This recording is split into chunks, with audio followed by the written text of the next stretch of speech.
قل هل يستوي الذين يعلمون والذين لا يعلمون إنما يتذكر أولو الألباب.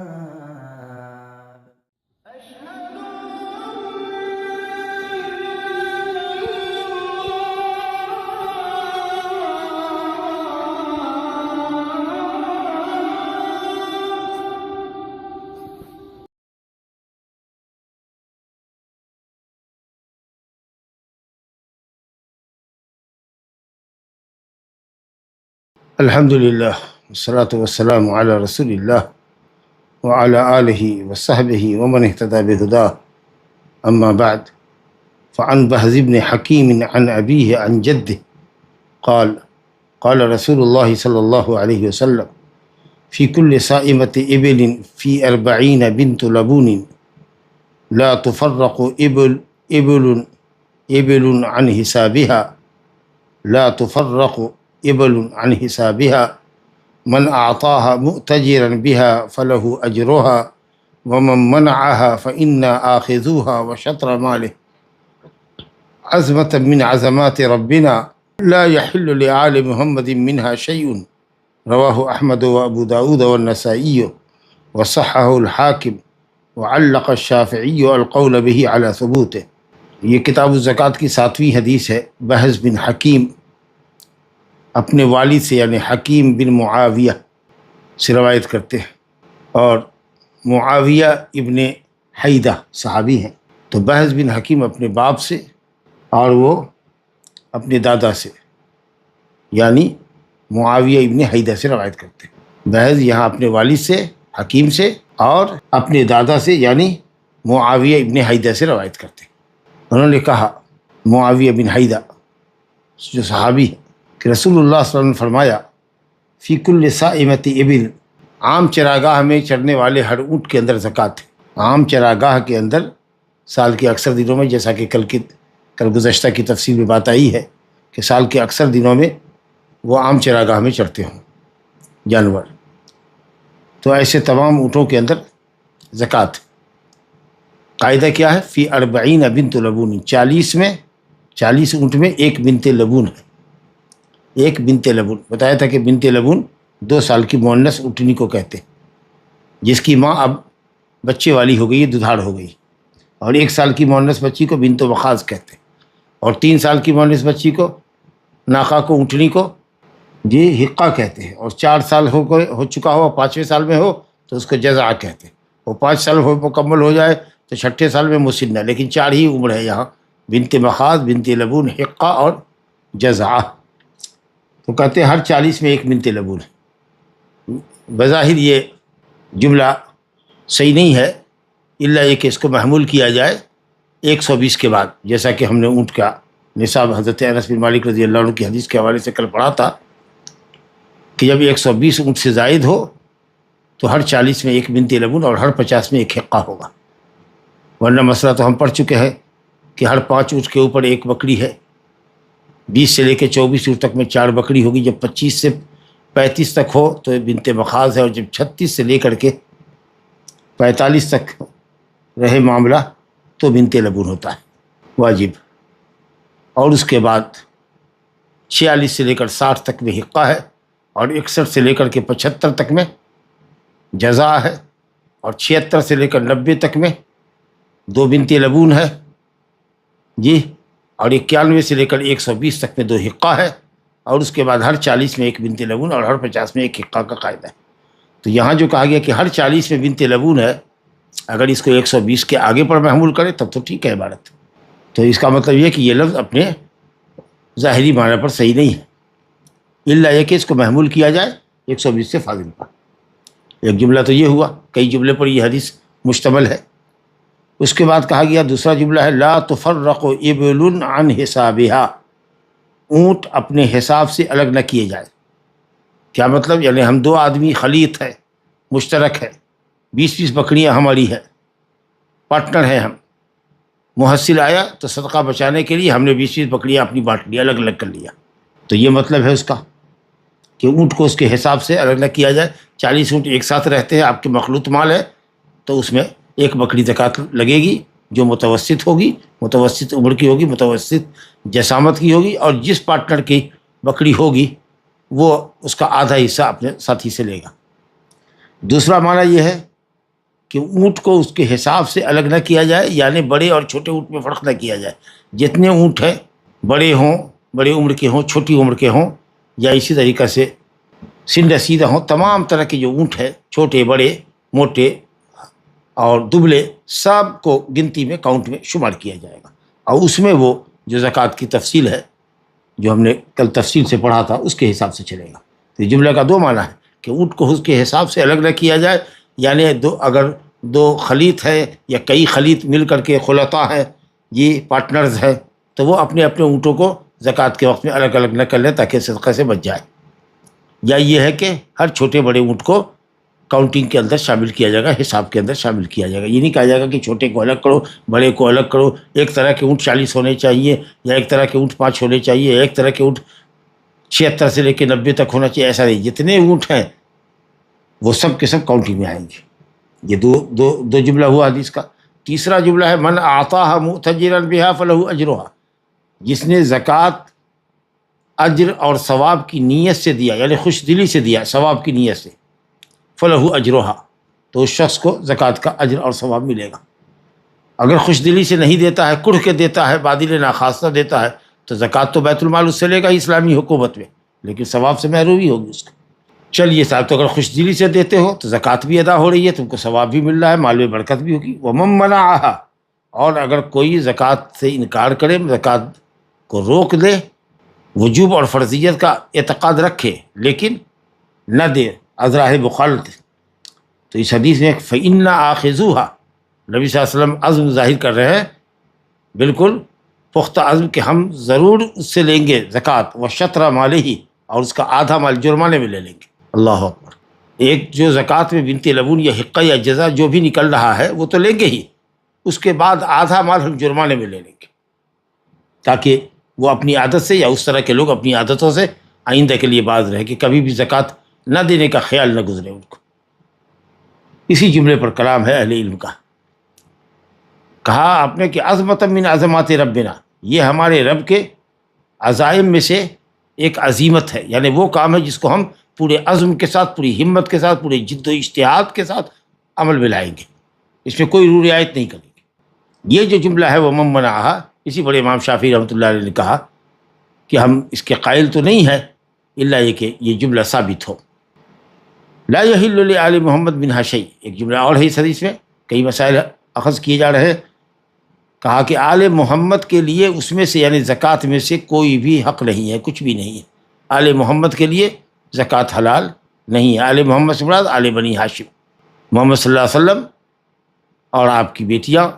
اور اسی طریقے سے آپ کی بیویاں بھی آل کے اندر داخل ہیں، ان کے لیے بھی صحیح قول میں زکوٰۃ نہیں۔ اور اسی طریقے سے آل عباس، آل علی، آل جعفر، آل عقیل، آل حارث بن عبد المطلب، جو بھی بنو ہاشم سے ہے، ان کے تمام مسلمانوں کے لیے زکوٰۃ حرام ہے۔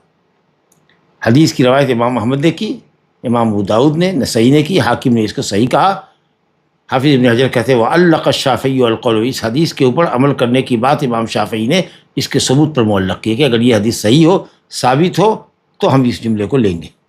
یہ اعتراض ہے ان کا اصل میں وہ اسی پر، ومن منعها، جس نے زکوٰۃ کو روک دیا، ہم اس کا مال زکوٰۃ میں جو حق ہوگا زکوٰۃ تو لیں گے ہی، اور آدھا مال اس پر جرمانے کے طور پر لیں گے۔ جی بہرحال یہ بحث بن حکیم میں تھوڑا کلام ہے، متکلم فی راوی ہے، لیکن اہل علم نے کہا کہ اس کی حدیث انشاءاللہ حسن درجے سے نیچے کی نہیں ہے، حدیث حسن، اور ہر جملے کا شاہد موجود ہے۔ بعض تو ہم پڑھ چکے ہیں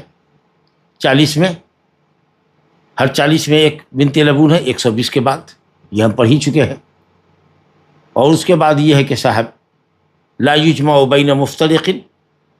ولا یفرق بین مجتمع، متفرق مال کو ایک جگہ نہیں کر سکتے، اور ایک جگہ جو ہمارا اونٹ ہے اس کو ہم زکوٰۃ سے بچنے کے لیے الگ الگ نہیں کر سکتے۔ اس جملے کے بھی ہم تائید پڑھ چکے ہیں۔ اس کے بعد عمل کے لیے حسن نیت ضروری ہے، رضا الہی، ثواب کی نیت ہونی چاہیے۔ اور پھر اسی طریقے سے آگے ہم پڑھیں گے کہ آل محمد کے لیے اس میں سے زکوٰۃ میں کچھ بھی جائز نہیں ہے، یہ بات بھی اپنی جگہ پر مصدقہ ہے۔ صرف یہ ایک جو جملہ ہے ومن منعہا، جس نے زکوٰۃ روک دیا تو ہم زکوٰۃ لیں گے اور آدھا مال اس کے جرمانے میں لیں گے، اس جملے کو اہل علم نے کہا ہے کہ یہ جملہ ثابت نہیں ہے۔ بہرحال گویا کہ قہرن جو زکوٰۃ نہیں دے گا، اہل علم نے اجماع نقل کیا ہے کہ زبردستی اس سے زکوٰۃ لی جائے گی۔ اسلامی شریعت، اسلامی حکمراں اس سے قوت کے بل پر زکوٰۃ وصول کرے گا۔ باقی رہی وہ بات کہ مالی جرمانہ بھی کیا جا سکتا ہے کہ نہیں، تاکہ وہ اس طرح کی اس کی سزا ہو اور آئندہ دوسرے لوگ بھی زکوٰۃ دینے سے آناکانی نہ کریں، اس سلسلے میں اہل علم کا اختلاف ہے۔ گو کہ شیخ الاسلام ابن تیمیہ، ان کے تلمیذ ابن القیم رحمہ اللہ نے مالی جرمانہ کی اس حدیث کی روشنی میں جائز قرار دیا ہے، لیکن جمہور نے کہا کہ نہیں، کیونکہ بہت سارے وہ نصوص جو مسلمان کے مال کے احترام کو ثابت کرتے ہیں، حرمت کو ثابت کرتے ہیں، اور بغیر رضامندی کے یا ناحق کسی کا مال لینے کو کہ جو عدم جواز پر دال ہے، دلالت کرتے ہیں، اس کے خلاف۔ اور اس حدیث کے اندر ائمہ جرح و تعدیل نے محض ابن حکیم میں اعتراض کیا ہے، کلام کیا ہے۔ لہذا یہ جو ہے کہ آدھا مال جرمانے میں لے لیں گے زکوٰۃ کے علاوہ، بہرحال اس جرمانے کو ثابت کرنے کے لیے قوی ترین حجت ہونی چاہیے، دلیل ہونی چاہیے جس میں کوئی شبہ نہ ہو، اور بحث ابن حکیم کی مطابقت کسی سے ثابت نہیں ہے۔ لہذا صحیح یہ ہے کہ ولی امر ایسے ہی کچھ ڈال ٹپٹ کرے اور اس کو زجر و توبیخ کرے، لیکن یہ ہے کہ جرمانے میں آدھا مال اس کا لے لے، یہ بات صحیح نہیں ہے۔ سماحت الشیخ بن باز رحمۃ اللہ علیہ بھی اسی قول کے قائل ہے۔ باقی اور جو جملے ہیں وہ اپنی جگہ پر صحیح ہے۔ آگے حدیث ہے، عن علی رضی اللہ عنہ قال قال رسول اللہ صلی اللہ علیہ وسلم اذا كانت لك 100 درهم وحال عليها الحول ففيها 5 دراهم وليس عليك شيء حتى يكون لك 20 دينارا وحال عليها الحول ففيها نصف دينار فما زاد فبحساب ذلك وليس في مال زكاة حتى يحول عليه الحول، رواه ابو داود وهو حسن وقد اختلف في رفعه۔ وللترمذي عن ابن عمر من استفاد مالا فلا زکاة علیہ حتى يحول الحول والراجع وقفه۔ یہ جو مال میں شرط ہوتی ہے کہ 1 سال گزر جائے، یہ غلہ اور پھل، کھجور اور منقع کے علاوہ چیزوں کے اندر حولان حول کی قید ہے کہ 1 سال گزر جانا چاہیے۔ چوپائے میں اور بھی سالانہ زکوٰۃ واجب ہوتی ہے، اسی طریقے سے نقود، سونا چاندی، اور اسی کے حکم میں جو کرنسی نوٹس ہیں اس پر بھی سال گزرنا چاہیے، مال تجارت ہے اس کے اوپر بھی سال گزرنا چاہیے، اور صرف یہ جو محصولات زراعیہ ہے، پیداوار ہے کھیتی کی یا باغ کی، کھجور انگور،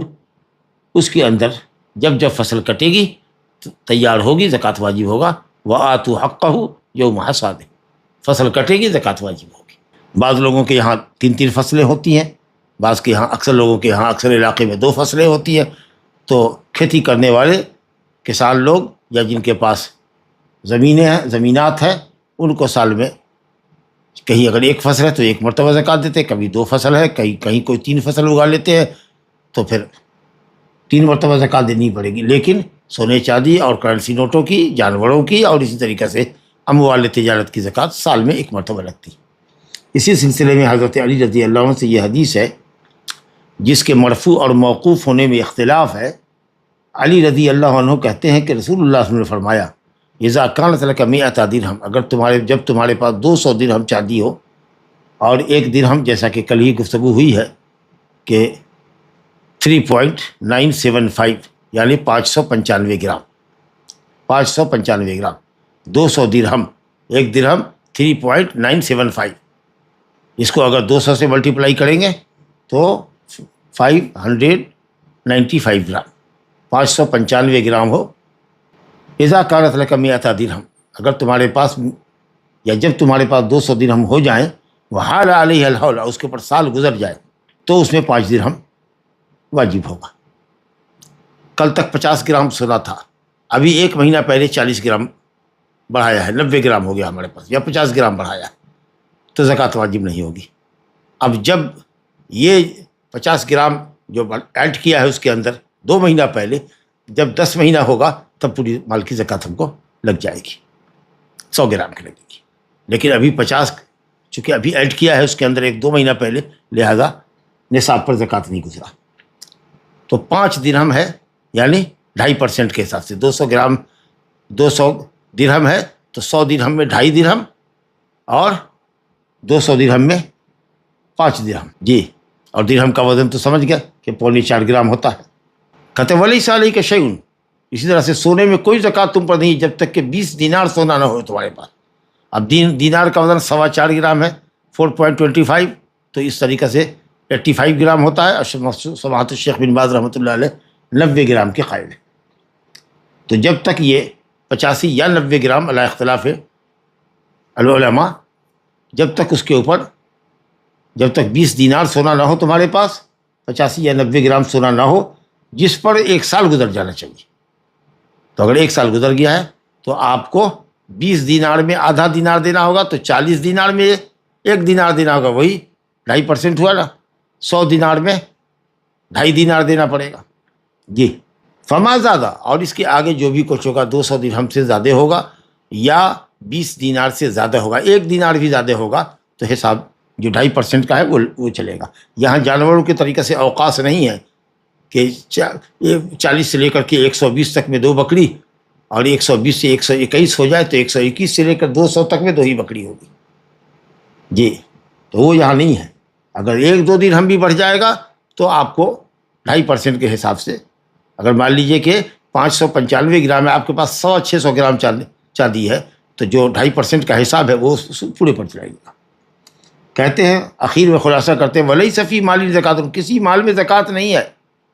حتی یحول علیہ الحول، یہاں تک کہ اس کے اوپر سال گزر جائے، سوائے کھیتی اور پھل کے، کہ اس میں جب فصل تیار ہوگی زکوٰۃ واجب ہوگی. کہتے ہیں ابو داؤد نے اس حدیث کو ذکر کیا ہے اور کہا کہ حدیث حسن ہے، اور اس کے مرفوع ہونے میں اختلاف ہے، مگر امام ابو داؤد رحمۃ اللہ علیہ نے اور بیہقی نے اس کو مرفوعاً بیان کیا ہے. لیکن ابن ابی شیبہ میں یا زوائد مسند میں یا اسی طریقے سے دار قطنی میں یہ حدیث جو آئی ہے حضرت علی سے، وہ موقوفاً آئی ہے. بہرحال مرفوعاً بھی ہے، موقوفاً بھی ہے. تو چلیے صاحب، مرفوع روایت الحمدللہ ہماری قابل حجت ہے اور حدیث حسن ہے، اس لیے یہ قید اپنی جگہ سال کے گزرنے کی رہی. اسی کی تائید میں کہتے ہیں کہ ترمذی میں ابن عمر سے روایت ہے، یعنی ابن عمر کا یہ قول ہے، من استفاد مالا، جس نے کسی مال سے استفادہ کیا، فلا زکوٰۃ علیہ حتی یحول الحول، تو اس پر زکوٰۃ نہیں ہے جب تک کہ سال نہ گزر جائے. اور راجہ یہ ہے، امام ترمذی کہتے ہیں کہ یہ حدیث ابن عمر پر موقوف ہے، لیکن موقوف ہو کر کے بھی یہ حدیث ضعیف ہے، کیونکہ اس میں عبد الرحمن بن زید بن اسلم ہے جو ضعیف الحدیث راوی ہے. بہرحال یہ موقوف بھی ہے اور ضعیف بھی ہے، لیکن جیسا کہ آپ نے علی رضی اللہ عنہ کی حدیث سماعت کی، اس کی روشنی میں حولان حول کی قید تمام امت کے علماء کا اتفاق ہے کہ جانوروں میں اور نقود میں اور اسی طریقے سے اموال تجارت کے اندر حولان حول کی قید ہے. زکوٰۃ کے واجب ہونے کے لیے سال گزر جانا چاہیے، سوائے فصلوں کی زکوٰۃ کی. لا الہ الا اللہ، 12 مہینہ ہو جانا چاہیے قمری مہینے سے. یہ اس لیے کہ عام طریقے سے سال بھر کے اندر جانوروں کے اندر نما دیکھا جاتا ہے، نسل بڑھتی ہے جانوروں کی سال کے اندر، اور اسی طریقے سے تجارت کے اندر بھی منافع سال بھر کے اندر تاجر عام طریقے سے حساب کرتے ہیں، روپے پیسے کے اندر، سونے چاندی کے اندر بھی، اور آدمی چاہتا ہے کہ زکوٰۃ فائدے سے دے تاکہ دینا اس کے لیے آسان ہو جائے. باقی رہا کہ کھیتی اور باغ سے جو پیداوار ہوتی ہے اس کے لیے حولان حول کی قید نہیں، جیسا کہ قرآن نے خود ہی کہا وَآتُوا حَقَّهُ یوم حصادہ، فصل کی زکوٰۃ فصل کٹنے کے ساتھ واجب ہو جائے گی، کیونکہ ویسے بھی غلہ اور پھل تو اضافہ ہی ہے جو ہم کو سال میں 2 مرتبہ، کہیں 1 مرتبہ، کہیں 3 مرتبہ حاصل ہوتا ہے. لہذا جب فصل ہوگی جب زکوٰۃ واجب ہوگی. لیکن اب بقیہ اور مالوں کے اندر اتنا وقفہ دے رہا ہے، شریعت دے رہی ہے جس میں اضافہ آ جائے، فوائد آ جائے، منافع آ جائے، تاکہ مال والے کو زکوٰۃ دینے میں سہولت ہو اور وہ خوش دلی سے دے سکے. کیونکہ ویسے بھی زکوٰۃ کا معاملہ مواسات اور غمخواری کا ہے، جو فقراء زکوٰۃ نکال کر کے غرباء کے ساتھ خیرخواہی کرتے ہیں، ہمدردی کرتے ہیں. ویسے شریعت اپنی حکمت کو بہتر سمجھتی ہے، اللہ تعالیٰ بہتر سمجھتا ہے. تو حولان حول کی قید جو ہے وہ آپ نے سماعت کی۔ جو جانور ہمارے کام کے ہیں اور در و نسل کے لیے نہیں ہیں، ضرورت کے مطابق ہی ہمارے جانور جو کام کے ہیں جی، تو اور تجارت کے لیے بھی نہیں ہے۔ اگر تجارت کے لیے تو کہا نہ تھا کل کے درس میں کہ 2 اونٹ بھی اگر ہوگا اور 20 گائے بھی اگر ہوں گی تو اس پر زکوٰۃ واجب ہے، لیکن اگر در و نسل کے لیے کہ دودھ دوہیں گے اور نسل بڑھائیں گے تو اس میں 30 میں ایک طبیع اور طبیعہ ہے یا طبیعہ ہے، اور 40 میں مسن ہے، گائے کے اندر پڑھا تھا ہم نے۔ لیکن جو بیل اور گائے ہمارے کام کاج کے لیے ہیں، کھیت وغیرہ کی جتائی کے لیے ہے، تو اس میں کوئی زکوٰۃ نہیں۔ حضرت علی رضی اللہ عنہ کی حدیث ہے، قال علی کہتے ہیں رضی اللہ عنہ، یہ قول ہے حضرت علی کا، لیس فی البقر العوامل صدقہ۔ بعض لوگوں نے کہا کہ حدیث مرفوع ہے نبی صلی اللہ علیہ وسلم سے، حضرت علی نے روایت نبی صلی اللہ علیہ وسلم کی ہے، لیس فی البقر العوامل شیء، کام کرنے والی گایوں میں صدقہ نہیں ہے۔ امام ابو داؤد نے روایت کیا اور دارقطنی نے، والراجح وقفہ ایضا، کہتے ہیں یہاں بھی راجح یہ ہے کہ یہ حدیث موقوف ہے۔ اس حدیث کی سند میں یہ حارث عور بھی ہے جو جھوٹاڑا بھی ہے، لیکن عاصم بن زبرہ نے بھی اس روایت کو حضرت علی سے نقل کیا، اسی لیے انشاءاللہ یہ حدیث بھی حسن درجے میں۔ تو کام کاج کے جو جانور ہیں ان میں زکوٰۃ نہیں۔ باقی رہا کہ بعض اہل علم نے لکھا ہے کہ یہ حدیث حضرت علی سے ان الفاظ کے ساتھ منقول نہیں ہے، لیس فی البقر العوامل صدقہ، یہ حدیث ان الفاظ کے ساتھ نہیں ہے۔ دارقطنی نے اس حدیث کو ابن عباس کے حوالے سے نقل کیا ہے، جس میں کہتے ہیں سوار بن مصعب نام کا راوی ہے، اس نے لیث سے روایت کی ہے، اس نے مجاہد سے، اس نے ابن عباس سے مرفوعاً روایت کی ہے۔ تو سوار بن مصعب بھی ضعیف متروک الحدیث ہے، اور یہ لیث بھی ضعیف راوی ہے۔ بہرحال تو کام کاج کے یا کھیتی کے کاموں میں آنے والی گائے اور بیل کے اندر زکوٰۃ نہیں ہے،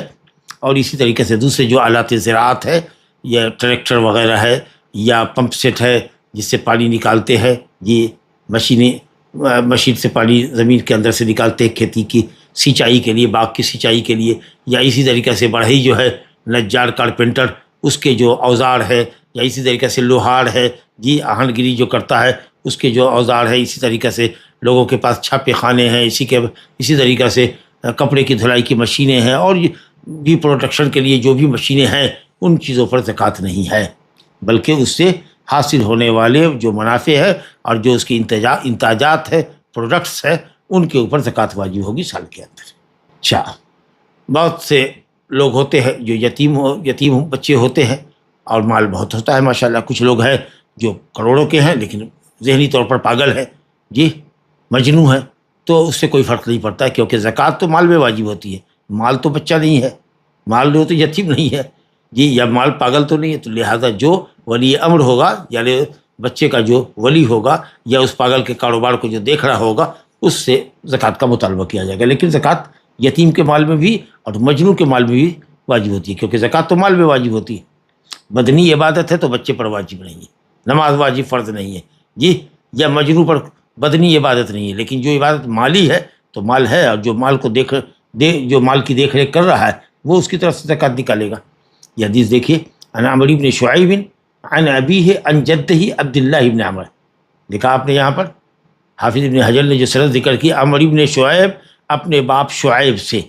اور شعیب اپنے دادا سے، کیونکہ شعیب کے والد ہے محمد اور دادا ہے عبداللہ بن عمر، تو معلوم ہوا کہ عن جدہ ہی جو عمرو بن شعیب کے معاملے میں آتا ہے تو شعیب کے دادا مراد ہے، جیسا کہ حافظ ابن حجر نے لکھا عبداللہ بن عمر رضی اللہ عنہما سے روایت ہے، عمر بن شعیب اپنے والد شعیب سے، اور شعیب اپنے دادا عبداللہ بن عمر سے روایت کرتے ہیں، یا شعیب نے باپ سے بھی سنا ہے، دادا سے بھی سنا، تو ان کی حدیث حسن درجے کی ہوتی ہے، کیونکہ کچھ لوگوں کا اختلاف ہے۔ تو اللہ رسول اللہ صلی اللہ علیہ وسلم نے فرمایا، من ولی یتیما لہ مال، جو یتیم کا والی ہو، اس یتیم کا جس کے پاس مال ہے تو اس کو چاہیے کہ تجارت کرے، اس یتیم کے مال میں تجارت کرے، ولا یترکہ حتی تأکلہ الصدقہ، حتی تأکلہ الصدقہ، اور اس کو یوں نہ چھوڑے مال کو تاکہ صدقہ کھا لے، جو قرآن مجید میں جو حکم ہے کہ صاحب وَيَسْأَلُونَكَ عَنِ الْيَتَامَى قُلْ إِصْلَاحٌ لَهُمْ وَيَسْأَلُونَكَ عَنِ الْيَتَامَى قُلْ إِصْلَاحٌ لَهُمْ خَيْرٌ، لوگ یتیموں کے مال کے تعلق سے پوچھتے ہیں، کہیے کہ جو والی ہے یتیم کا، جو دیکھ ریکھ کر رہا ہے، جس کی نگرانی میں بچہ ہے اور مال ہے، اس کو چاہیے کہ مال میں اصلاح اور درستگی کا طریقہ اختیار کرے۔ یا قرآن نے کہا ولا تقربوا مال الیتیم الا باللتی ہی احسن، باللتی ہی احسن کا مطلب یہ کہ تجارت میں لگاؤ تاکہ اس کا مال بڑھے، اضافہ ہوتا رہے اور فوائد سے زکوٰۃ دی جاتی رہے، ورنہ اگر مال جو کا تو رکھو گے، کوئی کاروبار نہیں کرو گے، کاروبار بند کر دو گے تو سال بسال زکوٰۃ اس کی نکلتی جائے گی، یہاں تک کہ صدقہ سے مال ختم ہو جائے گا یا بہت کم رہ جائے گا یتیم کا۔ تو اس لیے جو یتیم کے مال کا والی ہے اس کی ذمہ داری ہے کہ وہ اگر کھیتی باڑی ہے، باغات ہے، تو اس کی اصلاح و درست کری کرے تاکہ اس سے پیداوار ہو اور اس کو بیچ کر کے زمینات خریدی جائے، باغات خریدے جائے یا کچھ اور اگر تجارت ہے تو اس تجارت کو بڑھایا جائے۔ غریب آدمی ہے، محتاج ہے، تو اپنی ضرورت کے مطابق اس میں سے لے سکتا ہے یا اپنی تنخواہ متعین کر لے، اور اگر مالدار ہے تو یتیم کے مال سے بچے، یوں ہی ثواب کے لیے اس کے مال کی دیکھ ریکھ کرے، اور جو لاگت ہوتی ہے سارے اخراجات وغیرہ، جتنے بڑی کمپنی ہے اس کی اور جتنے ملازمین ہیں اور جتنے آپریٹرس ہیں، وہ سب کی تنخواہ دینے کے بعد جو بچتا ہے وہ مال اس کا آگے بڑھے گا۔ اس طریقے سے ماشاءاللہ کروڑوں لاکھوں کا مال باپ چھوڑ کے گیا ہے، اب آپ جب وہ بالغ ہوگا اور جب اس کو آپ مال حوالے کریں گے گواہوں کے سامنے تو ماشاءاللہ اب آپ نے کروڑوں بنا کر کے دیا ہے جی۔ تو اس لیے والی کی ذمہ داری ہے، مفہوم بالکل واضح ہے، قرآن مجید کی آیت سے تائید ہے۔ یہ اصل میں اس لیے کہہ رہے ہیں کہ اس حدیث کی سند پر کلام ہے، اس حدیث کی سند پہ کلام ہے۔ گو کہ عمر بن شعیب کی روایت کے تعلق سے کہا کہ حدیث حسن ہوتی ہے، لیکن اس کی سند میں یہ مثنی بن الصباح الیمانی جو ہے وہ ضعیف راوی ہے، اس لیے کہا کہ ایسے نہ چھوڑو کہ اس کو صدقہ کھا جائے۔ ترمذی نے روایت کیا، دارقطنی نے روایت کیا، حافظ ابن حجر کہتے ہیں واسنادہ ضعیف، حدیث کی سند ضعیف ہے۔ اور اس معنی کی تائید ایک مرسل روایت سے ہوتی ہے جو امام شافعی نے اپنی مسند میں بیان کیا، لیکن اس کی سند کے اندر بھی راوی جو ہے وہ ضعیف ہے یہ، اس میں بھی جو ہے ابن جریج مدلس ہے، اس نے عن کے ذریعے روایت کیا ہے، اور یوسف بن ماہک جو ہے وہ بھی تابعی ہے، ثقہ ہے، لیکن بہرحال تو مرسل روایت ہوئی جی۔ ایک تو یہ مرسل روایت ضعیف ہوتی ہے، ابن جریج نے عن کیا ہے، عن کے ذریعے بیان کیا ہے، لیکن سب کے باوجود بھی ضعیف روایت کی تائید قرآنی آیات سے ہوتی ہے کہ یتیم کے مال میں اصلاح کا کام یہ ہے کہ آپ اس کو تجارت میں لگائیں، ایسے کام میں لگائیں جس میں مال کے اندر نما ہو، اضافہ ہو، مال محفوظ رہے، بڑھے، نہ یہ کہ صرف زکوٰۃ کے دے کر کے اور کھلا پلا کر کے بچہ جب تک بالغ ہو یا اس کا دیکھ ریکھ کرنے والا خود ایسا بے ایمان ہو کہ جلدی جلدی کھا پی کر کے ختم کر دے کہ صاحب چلو تمہارا جو مال ہے تمہاری عمر کے ساتھ ساتھ سب ختم ہو گیا، لا حول ولا قوت الا باللہ۔ چلیے، تو زکوٰۃ یتیم کا مال یا مجنون کا مال اگر زکوٰۃ کے نصاب کو پہنچ جا رہا ہے تو زکوٰۃ اس پر واجب ہوگی، کیونکہ تؤخذ من اغنیائہم، مالدار کے مالوں سے زکوٰۃ لی جاتی ہے۔ یہ خذ من اموالہم صدقہ، جو لوگ صدقہ دینے والے ہیں، اہل ہیں، بڑا زکوٰۃ دینے والے، ان کے مال سے لیجیے۔ تو یتیم کا مال ہو کہ کسی مجنون کا مال ہو، زکوٰۃ واجب ہوگی۔ اور نکالنے کا مکلف کون ہوگا؟ ولی امر، جو اس کو دیکھ رہا ہے، نگرانی کر رہا ہے اس کے کاروبار کی۔ زکوٰۃ دینے کے لیے اگر کوئی شخص آئے بیت المال میں یا کسی کو بھی مستحق کو زکوٰۃ دے تو زکوٰۃ وصول کرنے والے کو چاہیے کہ اس کے حق میں دعا کرے۔ چنانچہ متفق علیہ روایت لے کر آئے عن عبداللہ بن ابی اوفا قال قال رسول اللہ صلی اللہ علیہ وسلم اذا اتاه قوم بصدقتهم قال اللهم صل علیہم، متفق علیہ۔ عبداللہ بن ابی اوفا کہتے ہیں کہ رسول اللہ صلی اللہ علیہ وسلم کے پاس جب کوئی قوم اپنا صدقہ لے کر آتی تو آپ صدقہ لیتے اور دعا دیتے اس کو، اللہم صلی علیہ، اللہ ان پر صلاۃ بھیج، اور اللہ کا صلاۃ بھیجنا یعنی فرشتوں کے درمیان ملأ اعلیٰ میں اس کی ثنا خوانی فرما، اس کی تعریف اور اس کا تذکرہ جمیلہ، اچھا تذکرہ فرشتوں کے درمیان کر۔ چنانچہ عبداللہ کہتے کہ میرے والد بھی اپنا صدقہ لے کر آئے نبی صلی اللہ علیہ وسلم کے پاس، تو آپ نے کہا اللہم صلی علی آل ابی اوفا، اللہ ابو اوفا کے آل پر صلاۃ بھیج۔ آل کے اندر آدمی پہلے خود داخل ہوتا ہے، آل محمد اگر بولے تو محمد صلی اللہ علیہ وسلم اور آپ کی آل، پہلا شخص خود گھر کا ذمہ دار داخل ہوگا۔ انا آل محمد لا تحل لنا صدقہ، ہم آل محمد نبی صلی اللہ علیہ وسلم فرماتے ہیں ہمارے لیے صدقہ حلال نہیں، تو جب آپ کے آل کے لیے نہیں ہے حلال تو بدرجہ اولا آپ کے لیے حلال نہیں ہے۔ تو آل کے اندر پہلے خود شخص داخل ہوتا ہے، اس کے ساتھ اس کی بیوی بچے اور اس کے خاندان کے لوگ داخل ہوتے ہیں۔ بہرحال تو یہ دعا آپ نے فرمائی، یا اسی طریقہ سے اللہم بارک لہ فیما اعطیتہ، اللہ اس شخص کے مال میں برکت عطا فرما، اللہم اعینہ بہ علی طاعتک، اللہ اس مال کے ذریعے اس کی اطاعت الہی پر مدد فرما. اس طرح سے دعائیہ جلمہ، چاہے صلات کا لفظ ہو یا کوئی دوسرے کلمات کے ذریعے آپ دعا دیں، مگر دعا دینی چاہیے. اللہ تعالیٰ نے اپنے نبی سے فرمایا ہے خذ من اموالہم صدقۃ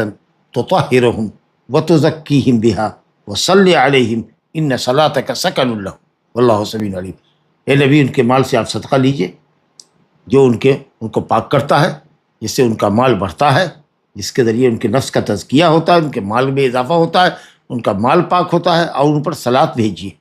کہیے اللہم صلی علی آل ابی، اللہم صلی علی آل فلاں، فلاں کی آل پر، یعنی فلاں اور اس کی آل پر، کیونکہ آپ کا صلات بھیجنا یا صلات کے ذریعے دعا کرنا سکن لہم، ان کے لیے باعث تسکین ہے، ان کو خوشی ہوگی کہ انہوں نے اللہ کے لیے زکوٰۃ دی. تو نبی صلی اللہ علیہ وسلم سے اور نبی صلی اللہ علیہ وسلم کے نائبین سے ہمیں دعا ملتی ہے. واللہ سمیع علیم. اگرچہ جمہور اہل علم نے کہا کہ لفظ صلاۃ غیر نبی کے لیے یا غیر انبیاء کے لیے درست نہیں ہے، اور یہ جو الفاظ آئے ہیں وصلی علیہم فإن صلاتک سکن لہم، سورۃ توبہ آیت نمبر 103 میں، یا یہ جو حدیث ہمارے سامنے ہے عبداللہ بن ابی اوفا کی کہ آپ نے کہا اللہم صلی علی آل ابی اوفا، کہتے ہیں صلاۃ سے مراد یہاں پر دعا ہے، لفظ صلاۃ نے. لیکن چلیے بہرحال امام بخاری نے باب آتا ہے باب صلاۃ الامام والدعاء لہ، صلاۃ کا بھی جائز ہے اور دعائیہ کلمات بھی جائز ہے. اگر کوئی شخص چاہے کہ اپنے مال کی زکوٰۃ پہلے دے دے، حاجت مند سامنے آ گیا یا بیت المال کو ضرورت ہے،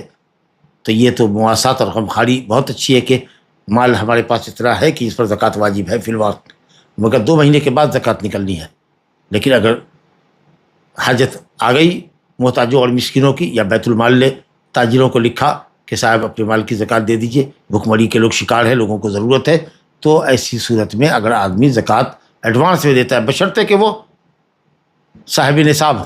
ابھی صاحب نصاب نہیں ہے لیکن پیسہ 1 مہینے میں آنے والا ہے، اندازہ ہے یا امید غالب ہے کہ 2 مہینے کے بعد جب زکوٰۃ اس پر واجب ہوگی تو نصاب کو مال پہنچ جائے گا. لیکن ابھی جس وقت دے رہا ہے نصاب کو نہیں پہنچا تو زکوٰۃ دینا اس کے لیے جائز نہیں، کیونکہ جو زکوٰۃ کے لیے وجوب کے لیے جو شرط ہے مالک کے نصاب ہونا، جس وقت زکوٰۃ ایڈوانس میں دے رہا ہو اس وقت وہ صاحب نصاب ہو. یہ بات یاد رکھیے گا. تو حضرت علی رضی اللہ عنہ کہتے ہیں کہ عباس رضی اللہ عنہ نے نبی صلی اللہ علیہ وسلم سے دریافت کیا کہ کیا صدقہ ایڈوانس میں دے سکتے ہیں، جلدی دے سکتے ہیں، وقت سے پہلے نکال سکتے ہیں، قبل ان تحل، صدقہ کے اترنے سے پہلے، صدقہ کے وجوب ثابت ہونے سے پہلے، وقت وجوب آنے سے پہلے ایڈوانس میں دے سکتے ہیں. تو آپ نے ان کو رخصت فرمائی، کہا کہ بالکل دے سکتے ہیں. امام ترمذی نے روایت کیا ہے اور حاکم نے روایت کیا ہے. حاکم نے کہا کہ صحیح الاسناد حدیث ہے، اگرچہ بخاری مسلم میں نہیں ہے، حدیث ابو داؤد میں ہے، ابن ماجہ میں ہے، اور بہت سارے علماء نے اس حدیث کو حسن کیا ہے. لہذا انشاءاللہ حدیث جید الاسناد ہے، جیسا کہ شیخ بن باز رحمۃ اللہ علیہ نے، امام البانی وغیرہ نے حسن درجے کی حدیث کر ڈالا ہے. حالانکہ اس کے اندر ایک حجیہ ابن عدی ہے، حجیہ ابن عدی الکندی، اس کے اندر بعض اہل علم کا کلام ہے. علی کل حال تو فقہا نے اسی حدیث کو بنیاد بنایا ہے کہ زکوٰۃ سال پورا ہونے سے پہلے ادا کیا جا سکتا ہے، زکوٰۃ ادا کی جا سکتی ہے. یہ اکثر اہل علم کا قول ہے. کب؟ جب کہ حاجت متقاضی ہے. اگر حاجت نہیں ہے تو ایڈوانس میں نہیں نکالنا چاہیے. لا الہ الا اللہ. اب غلے کی زکوٰۃ کتنی ہوگی، یا غلے کا نصاب کتنا ہوگا؟ نصاب کیا ہے اور زکوٰۃ کیا؟ جانوروں کا تو ہم نے پڑھ لیا، سونے چاندی کا بھی پڑھ لیا. جی، کسی کے پاس اگر کیش ہو اور چاندی اور سونے کی دونوں میں سے کسی ایک کی مقدار کے کو اگر اس کے پاس جو کیش ہے وہ اگر پہنچ رہا ہے، ظاہر ہے کہ سونا تو بہت ہے، 90 گرام اس وقت تو بہت ہے، 9 لاکھ کے اوپر معاملہ، یا اس سے بھی زیادہ ہوگا 90 گرام سمجھا کہ، یا چلیے 1 لاکھ روپے اگر 10 گرام ہے تو بہرحال وہ 9 لاکھ تو ہوگا ہی. لیکن چاندی اگر ہے 595 600 گرام تو وہ تقریباً 1 لاکھ سے کم ہی میں آ جائے گی. تو اگر آپ کے پاس کیش ہے، جو دونوں نقدین سونا اور چاندی جو اصل کیپٹل ہے، اس میں سے کسی ایک کی مقدار کو اگر پہنچ جاتا ہے تو پھر فقراء اور مساکین کی رعایت کے لیے آپ کے اس کیش پر زکوٰۃ واجب ہوگی. تو یہ تو ہم پڑھ چکے. اب صرف غلے کی زکوٰۃ کا نصاب باقی رہ گیا ہے کہ غلے میں جس کو ہم کھاتے پیتے ہیں، چاول، دال، باجرہ، مکہ اور اس طریقے سے مکئی اس کو کہتے ہیں جی، اور تلہن دلہن دال کی جو قسمیں ہوتی ہے، یا اسی طریقے سے جس سے تیل نکالے جاتے ہیں، یہ کلونجی وغیرہ اور دوسری چیزیں